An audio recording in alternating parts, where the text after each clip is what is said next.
বিশ্বনবী হযরত মুহাম্মদ সাল্লাল্লাহু আলাইহি সাল্লামের জীবনীর ধারাবাহিক পর্বের আজকে প্রথম পর্ব। রাসূল মুহাম্মদ সাল্লাল্লাহু আলাইহি সাল্লাম মক্কার বনু হিশাম বংশে ৯ রবিউল আউয়াল সোমবারে জন্মগ্রহণ করেন। সে বছরই হাতির যুদ্ধ সংঘটিত হয়েছিল। সেই সময় সম্রাট নওশের সিংহাসনে আরোহণের ৪০ বছর পূর্ণ হয়েছিল। জন্ম তারিখ ছিল ২০ অথবা ২২ এপ্রিল ৫৭১ সাল। ইবনু সাদের বর্ণনায় রয়েছে, রাসূল মুহাম্মদ সাল্লাল্লাহু আলাইহি সাল্লামের মা বলেছেন, যখন বিশ্বনবী হযরত মুহাম্মদ সাল্লাল্লাহু আলাইহি সাল্লাম জন্মগ্রহণ করেন তখন তার দেহ থেকে একটি নূর বের হলো। সেই নূর দিয়ে শাম দেশের মহলগুলো উজ্জ্বল হয়ে উঠল। কোনো কোনো বর্ণনায় উল্লেখ করা হয়েছে, নবুয়তের পটভূমি হিসেবে আল্লাহ রাসূলের জন্মের সময় কিছু কিছু ঘটনা প্রকাশ পেয়েছিল। কিসরার রাজপ্রাসাদের ১৪টি পিলার ধসে পড়েছিল। অগ্নি উপাসকদের অগ্নিকুণ্ড নিভে গিয়েছিল। বহিরার গির্জা ধ্বংস হয়ে গিয়েছিল। এটি ছিল বাইহাকির বর্ণনা। বিশ্বনবী হযরত মুহাম্মদ সাল্লাল্লাহু আলাইহি সাল্লামের জন্মের পর মা আমিনা দাদা আব্দুল মুত্তালিবের কাছে নাতির জন্মের সুসংবাদ দেন। দাদা আব্দুল মুত্তালিব খুব খুশি হলেন এবং আনন্দের সাথে নবীজি সাল্লাল্লাহু আলাইহি সাল্লামকে নিয়ে কাবা ঘরে আল্লাহর দরবারে দোয়া করলেন এবং আল্লাহর শুকরিয়া আদায় করলেন। এই সময় দাদা আব্দুল মুত্তালিব তার নাম রাখলেন মুহাম্মদ। মুহাম্মদ নামটি তখনকার আরববাসীদের কাছে অভিনব একটি নাম ছিল। তারপর আরবের নিয়ম অনুযায়ী ৭ম দিন নবীজি সাল্লাল্লাহু আলাইহি সাল্লামকে খতনা করান। মায়ের পর নবীজি সাল্লাল্লাহু আলাইহি সাল্লামকে আবুল আহাবের দাসী সুয়াইবা দুধ পান করান। সেই সময় সুয়াইবার কোলের শিশুর নাম ছিল মাশরু।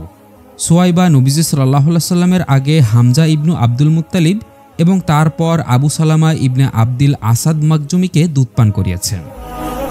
আরবের শহরে নাগরিকদের রীতি ছিল, তারা নিজেদের শিশুকে শহরের অসুখ বিসুখ থেকে ভালো রাখার জন্য দুধ পান করানোর কাজে নিয়োজিত বেদুইন নারীদের কাছে পাঠাত। এতে শিশুদের দেহ মজবুত আর শক্তিশালী হয়ে উঠত। এছাড়াও আরেকটি উদ্দেশ্য ছিল, সেই দুধ পানের সময়ই যেন তারা বিশুদ্ধ আরবি ভাষা শিখতে পারে, সেটিও একটি উদ্দেশ্য ছিল। এই রীতি অনুযায়ী আব্দুল মুত্তালিব ধাত্রীর খোঁজ করলেন এবং অবশেষে তার নাতিকে হালিমা বিনতে আবু জুবাইরের হাতে দিলেন। এই মহিলা ছিলেন বনু সাদ গোত্রের। তার স্বামীর নাম ছিল হারিস ইবনে আব্দুল উজ্জা, ডাকনাম ছিল আবু কাবসা। তিনিও ছিলেন সাদ গোত্রীয়। হারিসের সন্তানেরা এই সম্পর্কের কারণে রাসূল মুহাম্মদ সাল্লাল্লাহু আলাইহি সাল্লামের দুধ ভাই এবং বোন ছিল। তাদের নাম ছিল আব্দুল্লাহ, আনিসা, হুজাফা বা জুজামা। হালিমার উপাধি ছিল শাইমা, আর এই নামেই তিনি অত্যাধিক বিখ্যাত ছিলেন। দুধমা হালিমা আল্লাহ রাসূলকে বুকের দুধ খাওয়াতেন এবং তিনি ছাড়া আবু সুফিয়ান ইবনে হারিস ইবনুল আব্দুল মুত্তালিব, যিনি রাসূলের চাচাতো ভাই ছিলেন, তিনিও হালিমার মাধ্যমে তার দুধ ভাই ছিলেন। তার চাচা হামজা ইবনে আব্দুল মুত্তালিবও দুধ পানের জন্য বনু সাদের একজন মহিলার কাছে ন্যস্ত ছিলেন। বিবি হালিমার কাছে থাকার সময়ও এই মহিলা একদিন আল্লাহ রাসূলকে দুধ পান করিয়েছিলেন। সেই হিসেবে নবীজি সাল্লাল্লাহু আলাইহি সাল্লাম এবং হামজা উভয়ই ২ সূত্রে রিয়াজি ভাই বা দুধ ভাই ছিলেন। দুধ পান করানোর সময় মা হালিমা রাদিয়াল্লাহু আনহু নবী করিম সাল্লাল্লাহু আলাইহি সাল্লামের বরকতের এমন একটা ঘটনা প্রত্যক্ষ করেছিলেন যে বিস্ময়ে হতবাক হয়ে পড়েছিলেন। এই বিষয়ে মা হালিমা রাদিয়াল্লাহু আনহু যেভাবে বলেছেন সেটি ইবনে ইসাকের বর্ণনায় পাওয়া যায়।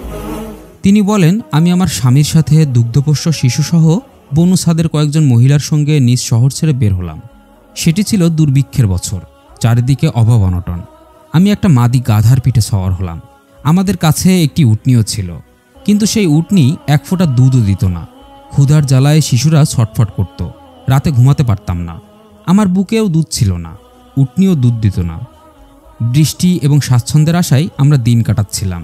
মাদি গাধার পিঠে সাওয়ার হয়ে বাড়ি থেকে যাওয়ার সময় গাধা এত ধীরে চলতে লাগলো, কাফেলার সবাই বিরক্ত হয়ে গেল। দুধ পানের জন্য শিশুর সন্ধানে মক্কায় গিয়েছিলাম। কাফেলার মহিলা যারা ছিল সকলের কাছেই আল্লাহ রাসূলকে গ্রহণ করার জন্য পেশ করা হলো, কিন্তু পিতৃহীন এতিম হওয়ায় সবাই তাকে গ্রহণ করতে অস্বীকার করল।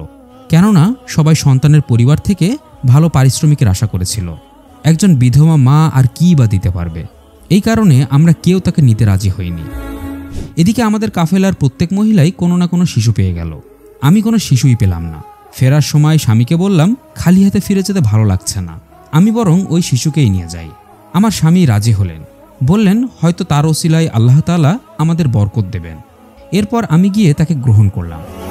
হালিমা রাদিয়াল্লাহু আনহু আরও বলেন, শিশুকে নিয়ে আমি যখন ডেরায় ফিরে এলাম তখন আমার উভয় স্তন দুধে পরিপূর্ণ।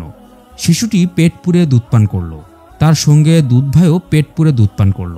এরপর দুজনেই স্বস্তির সাথে ঘুমিয়ে পড়ল। অথচ এর আগে আমার সন্তান ক্ষুধার জ্বালায় ঘুমাতে পারত না।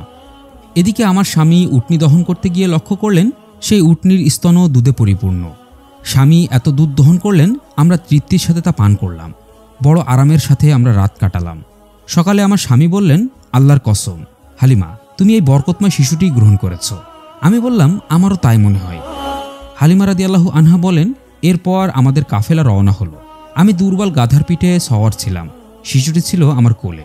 গাধা এত দ্রুত পথ চলতে লাগলো, সবার গাধাকে ছাড়িয়ে গেল।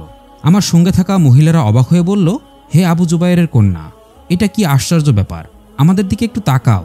যেই গাধায় সওয়ার হয়ে তুমি এসেছিলে, এটা কি সেই গাধা? আমি বললাম, হ্যাঁ, সেটি। তারপর বললেন, এর মধ্যে নিশ্চয়ই বিশেষ কোনো ব্যাপার রয়েছে। তারপর আমরা সাত গোত্রের নিজেদের ঘরে চলে এলাম। আমাদের এলাকার চেয়ে বেশি অভাবগ্রস্ত, দুর্ভিক্ষ কবলিত অন্য কোনো এলাকা ছিল কিনা আমি জানতাম না। আমাদের ফিরে আসার পর আমাদের বকরিগুলো চারণভূমিতে গেলে পেট ভরে স্তন নিয়ে ফিরে আসত। আমরা দুধ দহন করে পান করতাম। অথচ সেই সময় অন্য কেউ দুধ পেত না। তাদের পশুদের স্তনে কোনো দুধ থাকতো না। আমাদের কওমের লোকেরা রাখালদের বলতো, হতভাগ্যের দল, তোমরা তোমাদের বকরি সেই এলাকায় চড়াও যেখানে জুবাইরের কন্যা বকরি চড়ায়। কিন্তু তবুও তাদের বকরি খালি পেটেই ফিরে আসত। এক ফোঁটা দুধও তাদের স্তনে পাওয়া যেত না। অথচ আমার বকরিগুলো ভরা পেট আর পূর্ণ স্তন নিয়ে ফিরে আসত। এমন করে আমরা আল্লাহ তাআলার রহমত এবং বরকত প্রত্যক্ষ করতে লাগলাম। শিশুর বয়স 2 বছর হওয়ার পর আমরা তার দুধ ছাড়ালাম।